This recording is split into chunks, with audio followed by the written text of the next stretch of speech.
This program sponsored in part by HPH Hospice.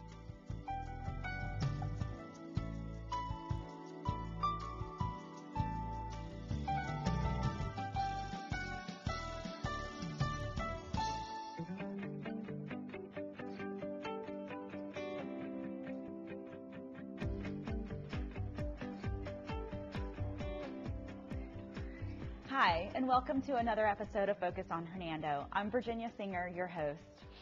We're here today at HPH Hospice, where we have three special guests, where we'll be talking about bereavement during the holidays. I'd like to first introduce Ms. Carla Hayes. Hi. Thank you for coming on the show today. You're the marketing coordinator here for Hospice.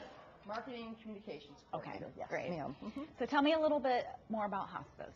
Well, we'd like to start some of these focus shows that we've done in the past. I'd like to give a little bit of information about our agency, because one of the things that I find when I go out and do presentations to groups is that there's a lot of misconceptions about hospice, and they think that we're all the same agency, but we like to tell people that HPH Hospice is a non-for-profit. We do business in Pasco, Hernando, and Citrus counties, and we're hosting this show today from our Hernando County Sturgill Hospice Care Center. We have care centers in all three of the counties that we serve, and we offer a lot of different programs and services, with bereavement being one of those wonderful programs. And so that's what our program is going to focus on today. All right. Well, thank you. You're welcome. Our other two guests are Laura Finch, and you are the program specialist for bereavement services, and also Ms. Debora Rose, who is the Children's Assistance Program Counselor. Okay, well, great. Well, thank you both for coming on as well. Thank you for having me. Sure. Okay, we're going to start with Laura. I have a few questions just to learn more about the services that you're offering. First of all, why are the holidays so difficult for those in bereavement? There's actually a couple of reasons for bereavement to be so difficult during the holidays. First of all, for the average person, holidays are normally seen from Thanksgiving to January 1st, and anything that happens in between there. But for a bereaved person, the minute they walk into a store and there's any kind of decorations, they're just, not only are they trying to survive that particular day, but now they're getting hit with a dose of reality that they have all these months ahead that they're going to have to also survive. And it's no lie, I walked into a store not long ago. It was the end of August, and they already had Christmas trees up. So it can be as early as that to be thinking about December, January, November. Sure. The other problem is that they only come once a year. So even if you're in your second year of not having your loved one, you've only gone through the holidays one time, and now going through them again. I don't want to say you didn't have enough time to practice to get through the holidays, but it may be very difficult because they're not an everyday situation. Sure. So even though it is your second or third year, it doesn't necessarily mean it's going to be any more easier than it was the first year. That's correct. And preparing, when you're walking into these retail stores in August, seeing the decorations, that's 6 months of dealing with the holidays, so it's really strung out. And the other thing is we're talking about the beginning of it, but if it's a significant other, such as a spouse or a fiance, January 1st is, for most of us, that's when it's ending, but you have Valentine's Day right around the corner, so as soon as those decorations go away, the Valentine's one comes out. So it's really a year-long, any special dates can be very difficult. Okay. And what are some practical ways of taking care of yourself during the holidays when you're having to deal with this? Well, of course, it's different for everyone. Everybody's an individual, so what may work for one person may not work for another. So the best practical advice that anyone can give is give yourself permission to be what you need to be during that time. People try to keep things the same, and that's near impossible. There's no way it can be the same, because a very big part that's not there makes that not the same. So we just tell people to give themselves permission to grieve or not grieve. Don't think that it has to be an all or nothing type of thing when you're invited to parties or you're planning things or you're thinking traditions. You don't have to do all of it or none of it. It could be a compromise of a little bit of everything. We do tell people to have what we call a plan B. So if you take on something like, yes, I'll go to a party, let your host know that you might have to leave if it gets too much. I tell people don't plan their own parties and those kind of things because it's hard to leave your own party. Right. So again, to be kind to yourself. If you are, I tell people to look at what their traditions are, see which ones they want to try to keep, ones they can't. If they're in families and they need to compromise, and I know Deb is going to be talking about the children's aspect of grief, is a family can get together and kind of decide as a compromise. So, but the biggest thing is just to give themselves permission to even laugh, which is a big thing. A lot of times people think they shouldn't be laughing or they need to pretend to laugh. And again, just be authentic in what you need.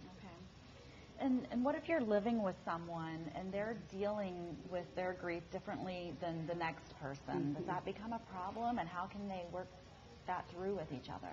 And it can be, and I know with kids it truly can be, because kids want the Christmas or the gift giving, those kind of things, and a lot of times the adults have a lot of hard times. First of all, I tell people to realize that just because their loved one has been their closest person in their lives, that they're not going to necessarily grieve the same, and to respect that one is not doing any better than the other. They just need to respect that they're going to grieve differently. And again, it's about compromise. I can still remember where I had one person wanting decorations in the house and the other one didn't. So what they decided to do was to do less of them, or go out and buy new ones, so it's not the old ones that were triggering the memories. Same with some of the children, and I know you're going to be talking specific in a second, but we had where one child decorated their entire room, but the rest of the house wasn't, because the parent was having a lot of trouble without their spouse there. So those types of things, it's compromise. Okay, well, we started touching on how children grieve and how they deal with it. So, Deborah, we're going to move on to you.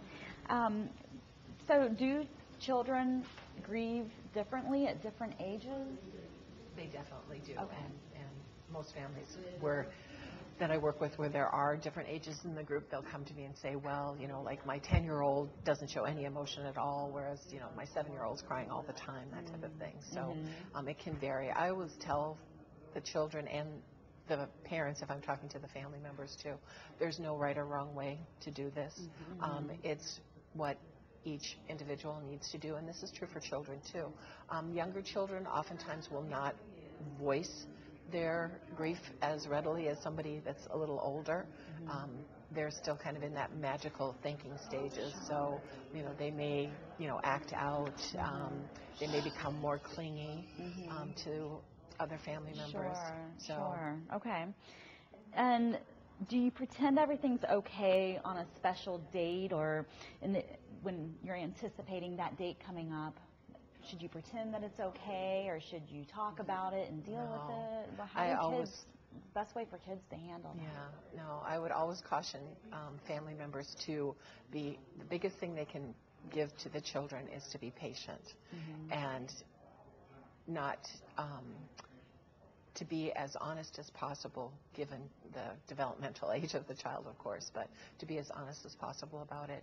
And I think in a family situation, especially when you have more, several children, different ages, it's always good to maybe sit down and have a family conversation before, and maybe come up again with some ideas of how we want to, especially that first year, deal with Christmas. Sadly, I've been counseling a lot of children that have lost a parent, and so there's a lot of pressure on that surviving parent then to what should we do, for the holidays.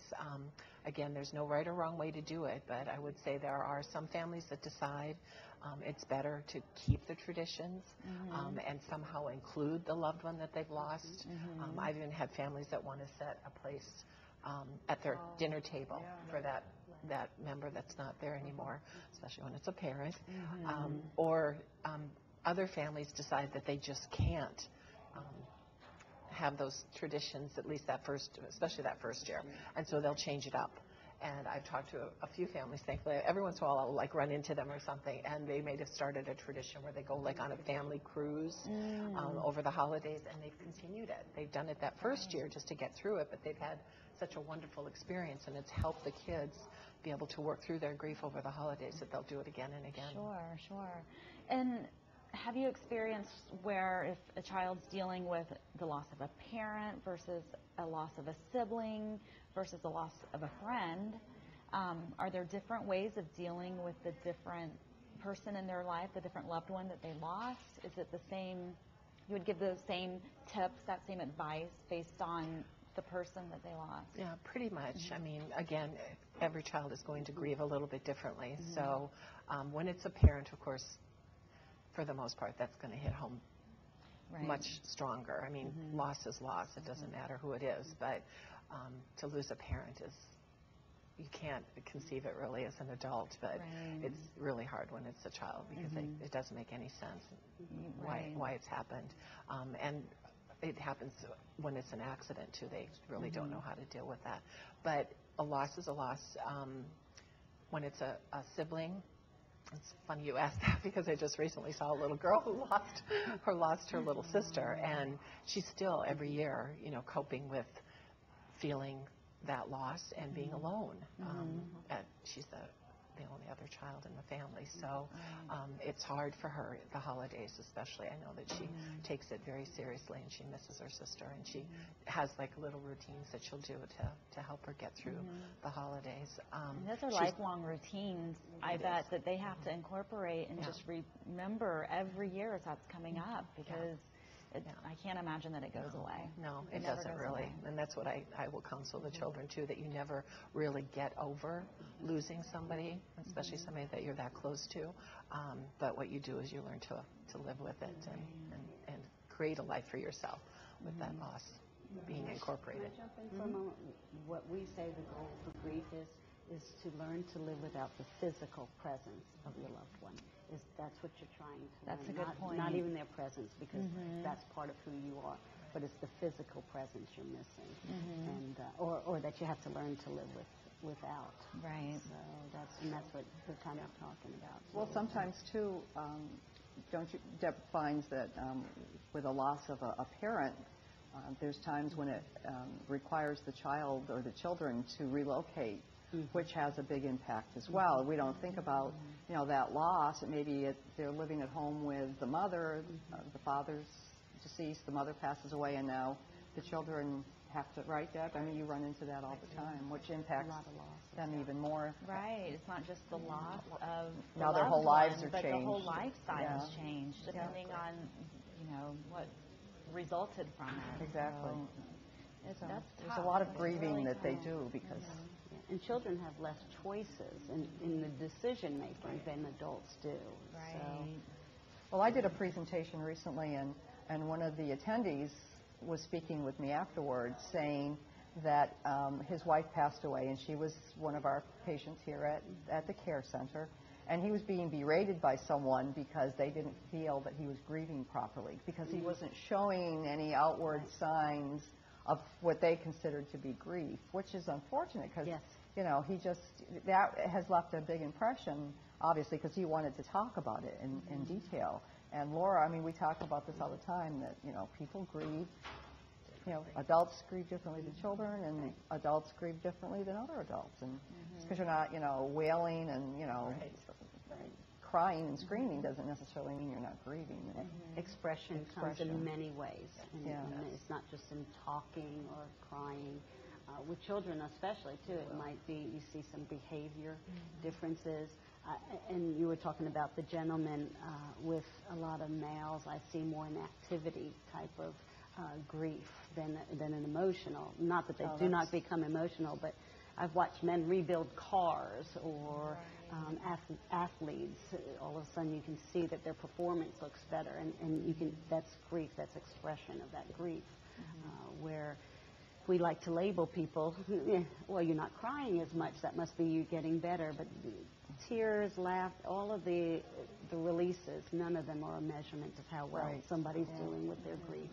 Because grief is what's on the inside. That's the private stuff, the mourning that we show. And I often counsel children, too, that you don't need to, I mean, they need to release those feelings, but they don't need to do it in front of anybody. Exactly. So if, you know, if my favorite place to tell them really is in the shower, because they can, you know, cry as much as they want, and nobody has to hear it, and it all gets washed away. So I'll give them that little tip sometimes just to be able to get through it. Yeah. And that's a good, to me, that's a wonderful, you know, the cleansing with the water, and it's a way for them to rid themselves of that emotion. Yeah, symbolic almost. Yeah, that's great. I like that. Yeah, the bottom line is the permission thing. Is giving yourself permission to be what. The times that we find people really struggle is when they're trying to live up to someone else's ideal of what they need to do, or actually limiting themselves. They're holding back what their body is screaming for them to do. They're actually the ones that are not giving themselves permission. People are usually harder on themselves than most of the other people are. Sounds like the number one thing to remember is just give yourself permission to grieve in whichever way feels right for you at the time. Well, the children don't like to grieve in front of the parent because they don't want to upset the parent, too. And Deb talks about that all the time. And that includes adult children. Adult children, yeah. Not just, I tell people all the time not to hold back. I've actually had a parent tell me, I don't want to bring up the name, but I'm really upset. And then I'll hear the adult child say, I don't know if I should upset them by, you know, but I had memories. And I just tell people just to be honest with one another. Again, there's no rights or wrongs. Some families do not want to talk about it. Others, they definitely do. And as a whole, they agree on what they want to do. But to protect each other, sometimes you're actually hurting each other. So if someone's going through this and they need help, should they come in and visit hospice, or do they call? Should they go to your website? How should people find out about the services offered here and go about utilizing them? Well, the important thing to know is that we offer these bereavement services to the community, so you don't have to have had a loved one that's passed away under hospice care to take advantage. And because, again, that we're a non-for-profit, we offer these services to the community at no cost. So you can go to our website, which is hph-hospice.org, and there's information about all of the services offered in all of our counties. Or if it's someone that is interested in Hernando services, they can call here at our office, and the number is 352-597-1882, and ask to speak to either our children's bereavement counselor or our adult bereavement counselors. Deb meets she meets with children in the schools. She meets with them one-on-one. Oh, good. So you go out into the community. Absolutely. Awesome. She can talk to you about that. Yeah, I mean, and then we have adults. We have a weekly support group that meets here on our campus in our team office once a week. It's Thursdays from 3 to 4. All year long. Once a week. Yep. The only time they will not meet is if it falls on Thanksgiving Day, Christmas Day, or New Year's. But on every other holiday, we will meet if it falls on those days. And that's an actual ongoing support group. We'll offer periodically a program called 8 Weeks Grief's Journey. So that has a beginning, middle, and end. It's once a week for 8 weeks with our bereavement counselor facilitates that program. And so you go through that workshop, and then you can come again and participate in support groups. We'll be offering some grief support. We offer that during the holidays, those support groups as well. So we just finished with our Time for Remembrance, which we do twice a year, which is a wonderful way for people to come and grieve and remember loved ones that they've lost. And just to reiterate that's available to the community, whether you had someone pass away under hospice care or not. So we just are there. We're out there for everyone that needs us. Yeah, that's a wonderful service for our community. How many people, if you know this off the top of your head, go through this every year? Laura might be. Oh, that's a great question. We really don't. We should keep stats, shouldn't we? I do know that the ongoing group can be anywhere between 10 to 20 people per week. I mean, it just sometimes it's seasonal. People during this time I would of year imagine it would be. Seek it more. The Grief's Journey group that Carla was talking about, the 8-week group, that is really specifically set up for newly bereaved people. So we'll have at least 4 of those a year, And during that time, you have at least 10 to 15 people that go there. Yeah. But then we do a lot of one-on-one visits. We'll go out to someone's home where a lot of them will come into our office as long as they need to. So I couldn't tell you for Hernando specifically. I can tell you it's in the thousands for the entire 3 counties that we cover. Wow. Well, Deb, you have how many on your? I don't even You have know. about 100. Yeah, on she has average, about 100 100 children. children. that I Okay. see. That you So see. that's our caseload. And you're going out to their homes or to their schools?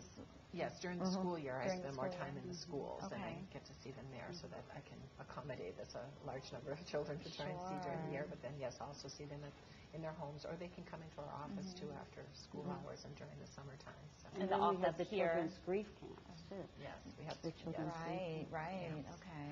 And the thing about the children's bereavement is that with adults, the bereavement starts once the loved one has passed away. But with children, they will meet with that child during the illness and then afterwards as well. So that's a little bit different. But you know, our social workers will determine if our children's bereavement services are needed, and then we'll meet with that child or children during and then after as well. Okay. So This is for our hospice patients. Yes, there are hospice patients. I mean, Okay. yeah, pre-bereavement Sure, would be sure. specific hospice. that, yeah. Okay. So Yeah. it's Okay. a wonderful service. Y'all do have so many wonderful services. Such angels that work here. I've been out, we've done shows here. This is maybe the 5th one now. At least, yeah. Yeah. But before I even started doing them, we had many shows here. So, but yeah, the services that you all offer here are so welcome for the community and doing so many great things. So I appreciate y'all coming on the show and spending the time with us and allowing us to come bring the show to you at your facility. Yeah, we 'cause love it to is have a you beautiful here. It's a great way facility. for us to we showcase appreciate this it. wonderful care center. You know, it's so many people don't even realize the benefits of, you know, having this on our campus.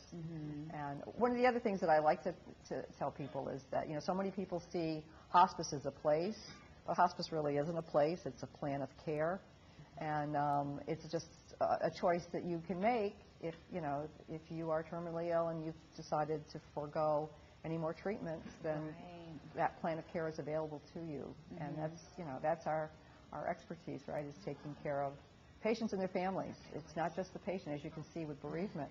We care for the whole family unit. And statistics show that, you know, the sooner you get hospice involved, the easier it is on everyone in the family. Right. And today's episode specifically is such a good reminder that while so many people are looking forward to the holidays, they're anticipating the time with their loved ones and just planning all of their celebration parties, that there are many, many people out there who don't see it that way, and they're they're seeing it as a more dreadful, sad time. So this show specifically will help our audience learn about ways to cope with the difficult time that they may be having ahead. So, Absolutely. There's help out there. Just call us. Yeah, and it's for us, I know I speak for Deb, and I know I speak for all the counselors that are part of this. It's a real honor when we get to walk that journey with somebody who is having difficulty and doing it on an individual or in a group setting.